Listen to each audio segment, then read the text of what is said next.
Hello, I'm Beryl Dakers, and this is Palmetto Scene. With the holidays upon us, what a great time to visit some very special places. South Carolina has long been known as home to many historically significant spaces. But did you know that at the turn of the century, our state was one of the leading locations for entertainment? Well, thankfully, many historic theaters across the state have been well preserved, and they are still serving as living, vibrant venues for the arts.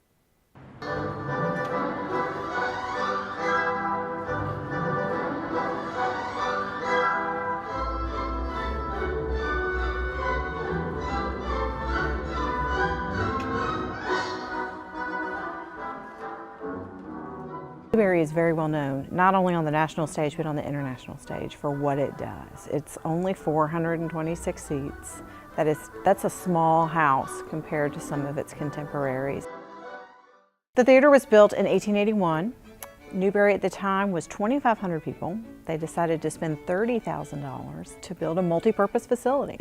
And it is of a Victorian look. It's very brick. It's very heavy, it's got that beautiful detail, but again, it was multi-purpose in a time period where that was somewhat new. So downstairs, when they finally opened the doors in 1882, after completing it, was the jail, was the firehouse, was the courthouse, was the city council chambers, and it was thriving and bustling, and upstairs was the opera house.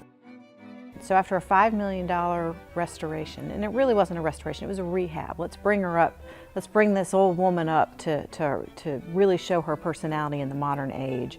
We got the lobby, we had this space up here, which we reconfigured to be more of the original 1882 look. And we started having world-class events just like we had. Our facility is small, our stage is small, but we get major acts. We have Wynton Marsalis coming up from the Lincoln Center Jazz Orchestra. That's huge. And that's because we're known on the world stage. We have had Willie Nelson, as we talked about. We have Jane Lynch coming up from Glee. People know about us. We've had our own stars from the ballet guilds and from the schools. Those are stars that are born here too. So this building has become more of a community center in the last 20 years, 21 years, that it really was when it opened in 1882. Why are these performances important in historic theaters? Because historic theaters are the repositories for memories and emotions that have happened time and time again. There's this thread that is woven between the generations, and that's what historic theaters do. They provide the backdrop for an amazing tapestry of emotions, of experiences. It's a performance. It's going home and talking about it and having that adrenaline rush. That's what historic theaters do.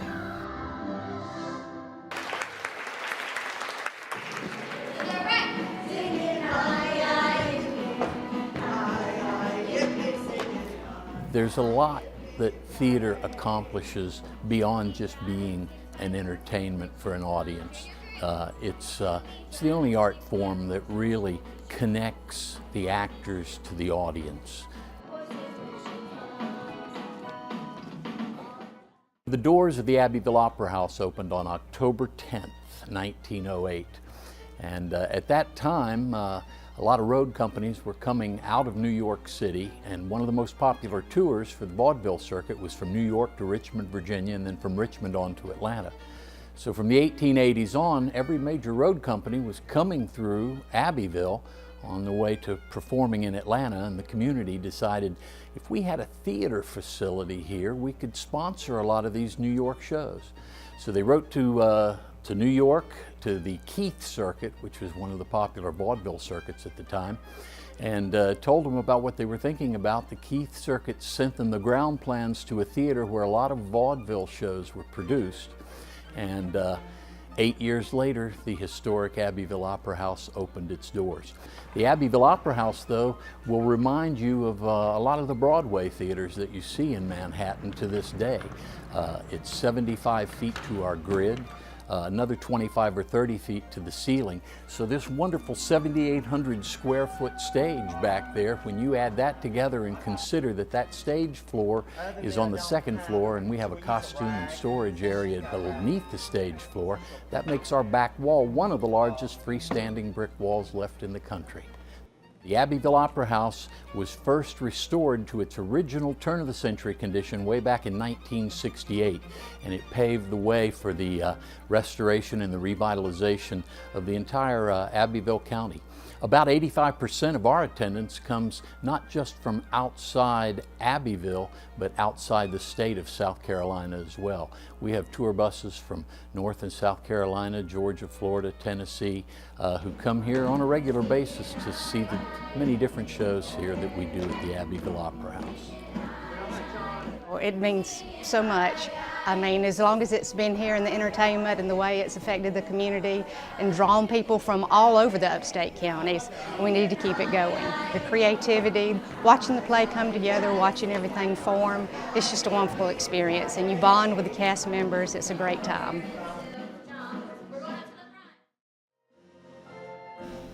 To sit in the audience and watch a show here, you're actually part. The actors on the stage and the audience, the interaction between them in a theater this size is just amazing. It's really something to watch.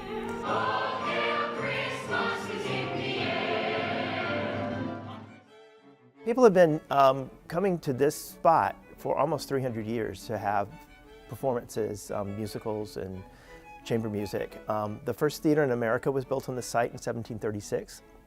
It was called the Dock Street Theater, and it opened with The Recruiting Officer, which was the first play in America. And then it disappears, probably burned down. We don't know exactly what happened to it. They built a hotel on this site about 1800, and in the 1930s, the WPA, a federal works project, took over the building, and inside of the shell of the old hotel, they built a new theater called the New Dock Street Theater, which was opened in 1937. Although they made it look like a theater that was built in 1736. They gutted the hotel room area, which is what we're sitting in now, and then rebuilt a 1700 theater in its place. 460 odd seating. When I give a tour in here, I will seat my visitors behind me here in the balcony, and I'll stand in box O, which is up right here on the stage. But I can actually speak in a normal voice in that box, and they can hear every word I say, which is a very great tribute to the men and women who designed this building. Hang up or move out! We've been performing here for over 40 years. Actually, the very first production was a production of A Christmas Carol back in 1978. We produced that show about every other year. In fact, this year is our 21st Christmas Carol as well. We get to tell many of the stories of our own community and our own state. We've had original plays like The Seat of Justice, which is about the Briggs versus Elliott case. We did a play called Gershwin at Folly, which is about Gershwin writing Porgy and Bess. So we try not only to bring plays from New York and around the country, but to tell our own stories as well. We have many homes in Charleston that people walk through. You know, you go through as a tourist, these beautiful homes. In effect, they're museums. This is not a museum. This is a live building. And the men and women in here that are part of it, be it the men and women on the stage or the people in the audience, it's an interactive piece. To see it here live with human beings on the stage, there's a magnetism, there's a dynamics that is, you can feel it when you walk out the door. If you've ever been to Sumter, you've probably seen the iconic watchtower of the Sumter Opera House. It's a place that not only hosts live performances, but it also serves the community economically, culturally, and educationally. Plus, it's been around for 125 years.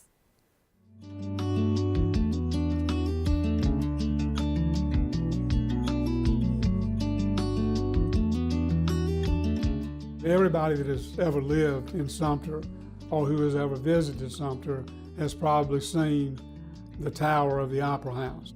It's on almost all of our brochures. We have a city coin. It's the feature on that. So it's just something that's very, very important to everyone in Sumter. And we identify it, and other people identify us with the Opera House. We've been hosting live music all along the last 25 years off and on, but with no really good plan, strategy, or continuity. We started in earnest a few years ago. We try to vary the types of music that we have, the performers that we have.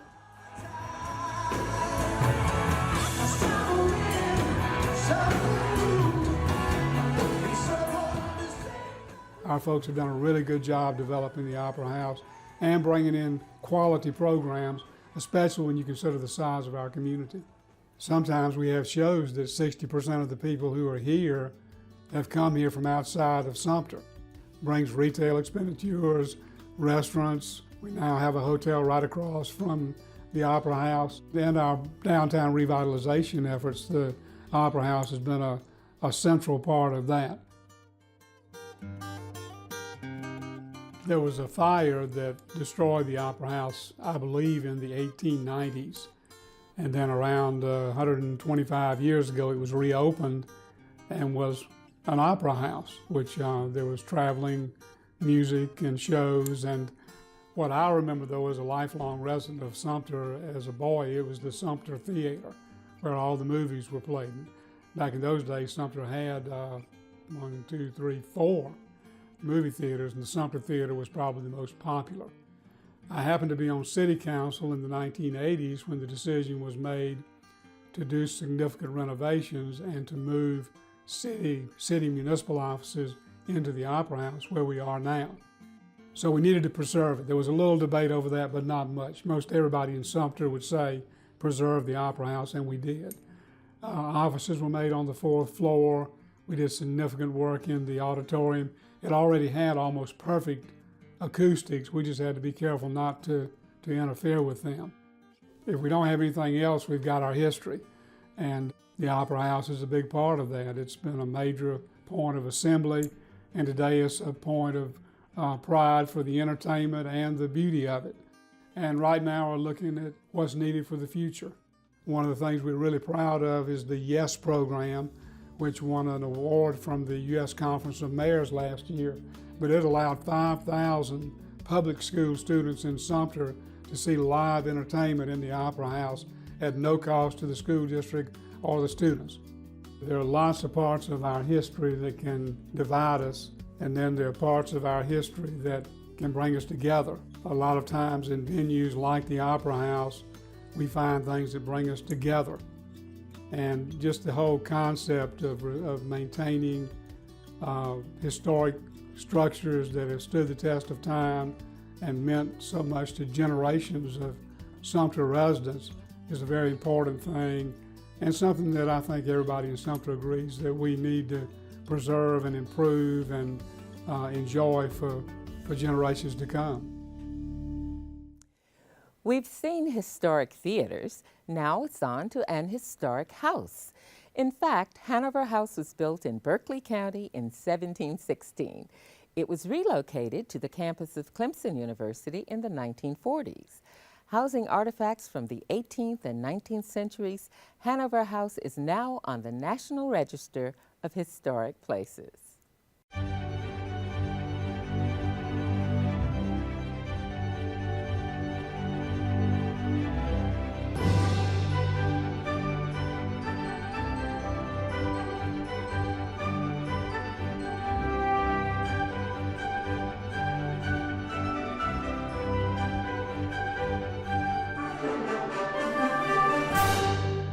The Hanover House was the home of Paul de Saint-Julien, a descendant of French Huguenots who settled in the South Carolina's Low Country, in what is today Berkeley County. His family's journey to escape religious and political persecution began in 1685, when Catholic King Louis XIV overturned the Edict of Nantes, which had protected religious freedom of French Protestants. The St. Julien family immigrated to South Carolina in 1686 by way of Holland and England. In October 1686, Pierre de St. Julien Jr., Paul's father, married Damaris Elizabeth Le Sourier. Also that year, in 1686, purchased Pumpkin Hill Plantation on the east branch of the Cooper River, moving inland from Charleston. In 1714, construction on Hanover House Plantation began near the Cooper River. Paul de St. Julien recorded in the mortar of one chimney, "Peu et peu," from the French proverb, "Little by little the bird builds its nest." The architectural design is simple, yet beautiful, with its balanced symmetry. Gambrel roof and French details. The second story has dormer windows.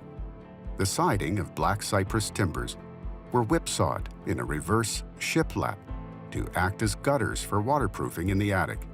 The Hanover name comes from George Louis, or King George I, who ascended the throne as the Elector of Hanover in 1714. Upon entering through the large front doors of Hanover House, you are greeted with the main hall and parlor. The colors are fresh and are represented by buttermilk blue with white trim. One wall features a built-in cabinet with arched doors topped by the classical keystone motif. Resting above the original mantelpiece is a portrait of René Louis Ravenel, father of Henry Ravenel. The drawing room also houses artworks that feature dummy boards called silent companions, who are painted in the highest fashion of their time. Lining the walls are ornithological bird prints by Mark Catesby, engraved during his 1720s exploration of the Carolinas. The furnishings featured Jacobean and William and Mary designs. Crewelwork curtains flank the large windows, providing ample light and an airy feel of the high ceilings. The dining room area is typical of the colonial era, with Jacobean and Queen Anne design. Right of the fireplace, a large curved settle dominates. An old oak pewter cupboard that is made entirely by hand resides in the dining room as well. An adjacent pantry houses a Welsh cupboard, French bread cupboard pantry, and a linen press. The office is where business was conducted. It holds everyday tools that were used on the farm. It also displays a handmade mortar and pestle and utilitarian sweetgrass baskets. Rice cultivation was a principal cash crop in the Low Country during the 1700s. The second floor houses several bedrooms that were used by both families while living in the Hanover House. The master bedroom is the full width of the house and has an unpainted ceiling with stains on the reverse shiplapping. Two smaller bedrooms and dressing room contain rope beds, yarn winders, spinning wheels, and quilts that provide reminders of the household chores. It wasn't until the 1930s that progress threatened to destroy the home. It was in the path of the formation of man-made Lake Moultrie, which was built for hydroelectric power. However, as the environmental impact study conducted by the historic American Building Survey of the Santee Cooper Basin noted, Hanover was of national importance. Thus, Hanover was moved 250 miles north to the campus of Clemson University, home to the state's architecture school, where the house became an early historic preservation creative inquiry project for professors and students. Students of architecture professor Rudolph Lee saw to it that each mortised beam and board was labeled. Each handmade brick was painstakingly removed. Each window, door mantel, piece of framework was marked, photographed, and placed in its original position once moved from its previous home to Clemson University. Hanover was relocated a second time to the South Carolina Botanical Garden in 1994, and now overlooks an organic and heirloom vegetable garden and future colonial-era landscaping. The Hanover House provides a glimpse into the rich history of 225 years in the Low Country. And for 75 years, the Hanover House has been a welcome newcomer, teaching and inspiring new generations in a university setting as a learning laboratory in the South Carolina Botanical Garden.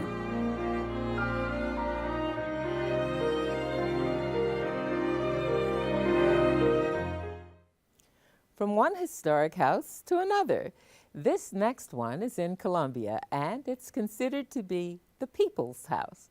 I'm talking about the South Carolina Governor's Mansion. We took a tour, checking out this year's Christmas decorations, which feature blue pottery, gold pine cones, green magnolia leaves, and a festive first dog. The South Carolina Governor's Mansion is ready for Christmas. There's lights and greenery and decorations and history adorning the People's House, all thanks to the Columbia Garden Club and various other South Carolina groups. When it comes to Christmas at the Governor's Mansion, we could not get through the holidays without the Columbia Garden Club. They have decorated for many years. They started in 1981 when Tunky Riley, our First Lady, decided we needed to have Christmas tours and open this place for the public to really enjoy during the holidays. And she asked some of her friends who happened to be in the Columbia Garden Club if they would come over and help decorate, and they've been doing it for ever since.